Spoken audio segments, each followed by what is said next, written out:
¿Qué tal, queridos amigos? Seguimos estudiando el fascinante libro de Apocalipsis a fin de saber cómo prepararnos más y mejor para la segunda venida de Jesús. Hemos estado estudiando muchos aspectos que tienen que ver con nuestra preparación. Hemos hablado de la importancia de mirar a la cruz y confiar en lo que Cristo ha hecho por nosotros, de aceptar su intercesión en el santuario del cielo, de permitir la obra del Espíritu Santo en nosotros, de comprender la misión que tenemos en este mundo y salir a proclamar el amor de Jesús a otros. Hemos hablado también de la importancia de comprender que Dios, cuando envía a Jesús por segunda vez en gloria y majestad a buscarnos, tendrá un pueblo que lo estará esperando, que contemplará la venida de Cristo como el momento supremo de su experiencia, porque sus sueños, sus anhelos se habrán hecho realidad cuando vean a Jesús venir en la gloria de su Padre con todos sus ángeles para rescatarlos. Estamos ahora centrados en el último mensaje de Dios a este mundo. El mensaje de los tres ángeles, un mensaje que nos invita a adorar al Creador, a confiar en Él, a rendirle culto, a aceptar su soberanía en nuestras vidas, a reconocer que Él nos ha hecho, a observar sus mandamientos, a apartarnos completamente de todo lo que Babilonia, con sus ideas, con sus creencias, hizo en este mundo a lo largo de los siglos. Y en el mensaje de los tres ángeles se nos advierte del peligro de recibir la marca de la bestia o de la imagen de la bestia. Ya hemos explicado quiénes son estos poderes. Hemos visto también qué significa el cáliz de la ira de Dios derramada sobre aquellos que rechazan a Jesús. Hemos hablado también lo que significa ese fuego que consume, que extermina finalmente el pecado. Pero hay una expresión en el mensaje de los tres ángeles, en el capítulo 14, versículo 11, que yo quiero analizar con vosotros. Dice el versículo 11, y no tienen reposo de día ni de noche los que adoran a la bestia y a su imagen, ni nadie que reciba la marca de su nombre. En el capítulo 13 del libro de Apocalipsis se habla de un decreto para perseguir y aún quitar la vida de los fieles, de los que quieran seguir al Señor y no estén aceptando la imposición de la marca que impondrá la imagen de la bestia en el tiempo del fin. Esto ya lo hemos explicado, no lo haremos ahora nuevamente. Pero quiero que notéis por un momento lo que dice Apocalipsis capítulo 13, el versículo 16 en adelante. Y hacía que a todos, pequeños y grandes, ricos y pobres, libres y esclavos, se les pusiese una marca en la mano derecha o en la frente, y que ninguno pudiese comprar ni vender, sino el que tuviese la marca o el nombre de la bestia o el número de su nombre. Llegará el momento en que los poderes religiosos de este mundo se unirán para perseguir al pueblo de Dios. La segunda bestia de Apocalipsis 13 creará una imagen de la primera, o sea, una nueva fusión de la Iglesia con el Estado, en este caso la unión del protestantismo con el Estado, como la primera bestia fue la fusión del catolicismo con el Imperio Romano. Y en todo el mundo se producirá una fusión político-religiosa y se impondrá el domingo como día de reposo. Todos aquellos que no acepten la imposición de esta señal de la autoridad del papado serán perseguidos. Incluso no podrán llevar una vida normal, no podrán comprar ni vender ni hacer absolutamente nada. Será un tiempo de tremendas restricciones y de pérdida de las libertades fundamentales y de derechos humanos. Y el pueblo de Dios, aquellos que guarden los mandamientos de Dios, serán el objeto de la ira de Satanás, como expresa Apocalipsis 12:17. No obstante, algunos, a fin de tener tranquilidad, a fin de tener reposo, a fin de no tener problemas para poder comprar, vender y llevar lo que podríamos llamar una vida normal, aceptarán recibir el sello de la autoridad del papado, la marca de la bestia, que impondrá la imagen de la bestia. Buscarán de esta manera la tranquilidad, buscarán de esta manera el reposo, buscarán de esta manera no tener contratiempos, no tener problemas. Pero sobre ellos se dice que en realidad no tendrán reposo al recibir la marca de la bestia. ¿Por qué? ¿Por qué no tendrán reposo? En primer lugar, porque en realidad no evitarán las calamidades que menciona el capítulo 16 de Apocalipsis. No podrán evitar las plagas que caerán luego del fin del tiempo de gracia. No habrá tranquilidad. En segundo lugar, porque en este mundo no hay una tranquilidad permanente. Vivimos en un mundo donde hay dolor, enfermedad y sufrimiento.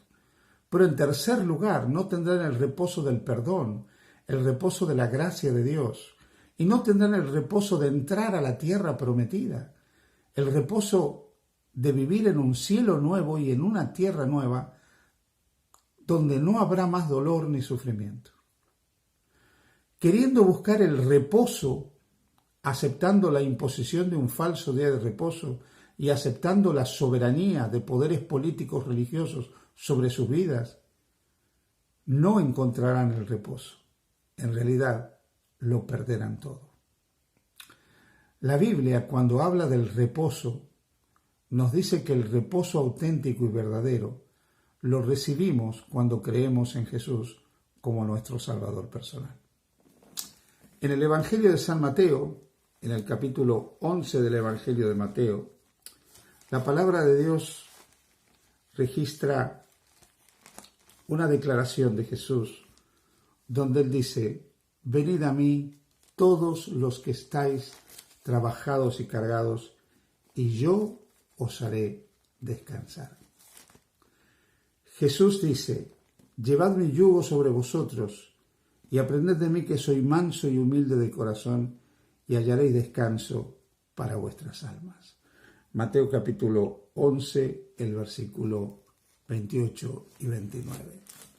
Es solamente cuando nosotros nos entregamos a Jesús, cuando realmente podemos entrar en el reposo de la gracia. Es solamente cuando nos entregamos a Jesús, cuando nosotros podemos descansar. Podemos descansar de querer salvarnos por nuestras propias obras. Podemos descansar de querer solucionar nuestros problemas con nuestros propios esfuerzos. Podemos descansar de querer ser los dueños de nuestro destino. Podemos descansar de la inseguridad. Podemos descansar de la incertidumbre. Podemos descansar de la culpa y de la condenación del pecado. Porque como dice Romanos 8:1, ninguna condenación hay para los que están en Cristo Jesús. Dios siempre ha querido ser un Dios que otorga descanso a los que le siguen. Un Dios que da paz y descanso a aquellos que confían en Él. Así lo hizo con el pueblo de Israel. Dios quiso darle descanso al pueblo de Israel, pero ellos no alcanzaron el descanso de la gracia, ese descanso que viene como resultado de poner la fe en el Señor y confiar plenamente en sus promesas. El pueblo de Israel finalmente quiso salvarse por sus propias obras, por sus propios esfuerzos. San Pablo se dirige a los hebreos y en el capítulo 4 de la carta a los hebreos menciona que el pueblo de Israel no pudo entrar en el reposo que Dios le quería dar. Ya en el capítulo 3 menciona la causa por la cual Israel no alcanzó el reposo. El capítulo 3, a partir del versículo 16, dice: ¿quiénes fueron los que habiendo oído le provocaron? ¿No fueron todos los que salieron de Egipto por mano de Moisés? ¿Y con quién estuvo él disgustado 40 años? ¿No fue con los que pecaron, cuyos cuerpos cayeron en el desierto? ¿Y a quiénes juró que no entrarían en su reposo, sino a aquellos que desobedecieron? Y vemos que no pudieron entrar a causa de incredulidad. Fue la incredulidad lo que impidió que el pueblo de Israel alcanzara el reposo pleno. No solo el reposo de entrar a una tierra prometida, sino el reposo que se encuentra al lado de Dios. el reposo de saberse confiado porque uno está en las manos de Dios, el reposo que viene de la fe, el reposo que viene de la confianza en Dios. El capítulo 4 dice: temamos pues, no sea que permaneciendo aún la promesa de entrar en su reposo, algunos de vosotros parezca no haberlo alcanzado. Y esto es lo que le ocurrirá a los que no tengan reposo ni de día ni de noche. Dios quiere dar el reposo, pero aquellos que elijan su conveniencia en vez de seguir a Dios, lejos de obtener el reposo que buscan, no lo encontrarán. Muy por el contrario, experimentarán todas las consecuencias de vivir alejados de Jesús. Hebreos 4 en el versículo 9 dice: por tanto, queda un reposo para el pueblo de Dios. Ese reposo para el pueblo de Dios es y será siempre Jesús. Aquel que quiere darnos reposo de todas nuestras cargas, de todos nuestros problemas, de todas nuestras aflicciones, de todos nuestros inconvenientes. Puede parecer en algún momento de la historia que todo está muy difícil. Puede parecer en algún momento de la historia que es imposible salvarse y subsistir. Cuando llegue en el tiempo del fin ese momento en que haya leyes restrictivas que impedirán a los fieles de Dios comprar, vender, vivir, existir de manera normal, Dios cumplirá sus promesas de cuidarnos, de asistirnos, de proveernos. Dios nos dará reposo, el reposo que viene de saber que estamos en sus manos, el reposo que viene de saber que Él tiene cuidado de nosotros. Así que, querido amigo, querida amiga que me escuchas, no dejes que sentirte cómodo, seguro, no dejes que llevar una vida normal te impida cuando llegue el momento final de la historia de este mundo recibir el reposo verdadero. Confía en Jesús. Entra al reposo de los creyentes. Entra al reposo que trae la dulce seguridad del perdón, la confianza en el cuidado de Dios sobre tu vida y la seguridad de que no importa lo que ocurra en el futuro y cuán adversas sean las circunstancias, Dios estará contigo para ayudarte, para sostenerte, para redimirte, para salvarte, para librarte completamente. Que el Señor te bendiga.